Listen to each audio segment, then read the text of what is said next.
বিজেপির নেতা মানেই তো ম্যাক্সিমামটাই হচ্ছে তাদের ব্যবহারটা হচ্ছে অশিক্ষিতের মতো।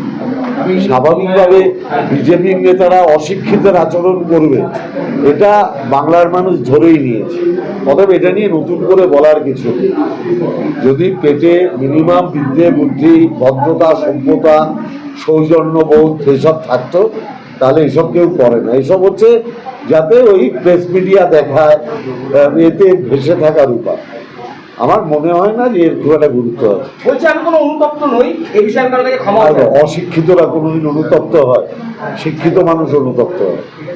কলকাতা সিপিকে অশ্লীল ভাষায় মন্তব্য করলো ওর অ্যাকচুয়ালি রাঁচিতে থাকা উচিত। ও রাঁচিতে না থেকে আরো এই গরমে ঘুরে বেড়াচ্ছে, মাথাটা আরো খারাপ হচ্ছে। সেটা তো উনি সবচেয়ে ভালো বলতে পারবেন, কারণ অভয়ের ব্যাপারে আমি নিশ্চিতভাবেই কিছু বলবো না, কারণ সে আমারও বোনের মতো। তার মৃত্যু অত্যন্ত দুঃখজনক এবং এই ব্যাপারে আমরা মারাত্মকভাবে সমব্যথী। এবং মমতা বন্দ্যোপাধ্যায় সরকারিভাবে যা যা করার পুরোটাই করেছিলেন, যেটা সিবিআই এর তদন্তে প্রমাণিত। সিবিআই অন্য কাউকে আর দোষী সাব্যস্ত করতে পারেনি। যেটা মমতা ব্যানার্জি 24 ঘন্টার মধ্যে করেছিলেন, সেটাই সিবিআই 1.5 বছর ধরে তাই করেছে। স্বাভাবিকভাবে বাংলার মানুষের মমতা ব্যানার্জির উপরে আস্থা আছে। আমরা আশা করব যে যারা অভয়ার মৃত্যুকে কেন্দ্র করে অভয়ার বাবা মাকে ভুল বুঝিয়ে বিপথে চালিত করার চেষ্টা করছে, অভয়ের বাবা মা নিশ্চিতভাবে একদিন না একদিন বুঝতে পারবে। কালকে কলকাতার ঘটনা নিয়ে কি বলবেন? কলকাতায় যেভাবে পুলিশও অ্যাটাক হয়েছে। না, এটাই তো বাংলার রাখি বন্ধনের দিন হচ্ছে বাংলার একটা পবিত্র ভ্রাতৃত্বের দিন।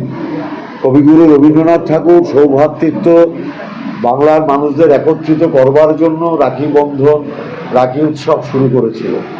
সেই রাখি বন্ধনের দিন যখন ভাই বোনের মেলবন্ধন হচ্ছে মানসিকভাবে, তখন সেই দিনটাকে বেছে নিয়ে কলকাতায় গুজরাটিও কায়দায় কিংবা বহিরাগত কায়দায় কিংবা অবাঙালি কায়দায় কিংবা বাঙালি সংস্কৃতির বাইরে গিয়ে সেই বাঙালির যে পুণ্যদিন তাকে কালিমালিপ্ত করা হচ্ছে। তাহলে এরা তো বাংলা সংস্কৃতি জানে না, বোঝে না।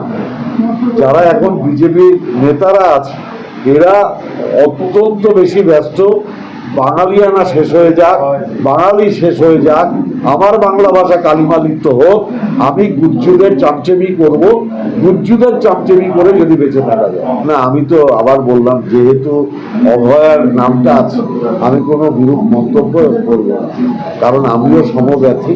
কোনো বাবা মার যদি মেয়ের এরকমভাবে ভুল হয় তার মনে কষ্ট লাগতে পারে, সে দুঃখ পেতে পারে, এটা স্বাভাবিক। তবে বাবা মাকে নিয়ে আমি একটা কথা বলবো, দমদম স্টেশনে আজকে একটা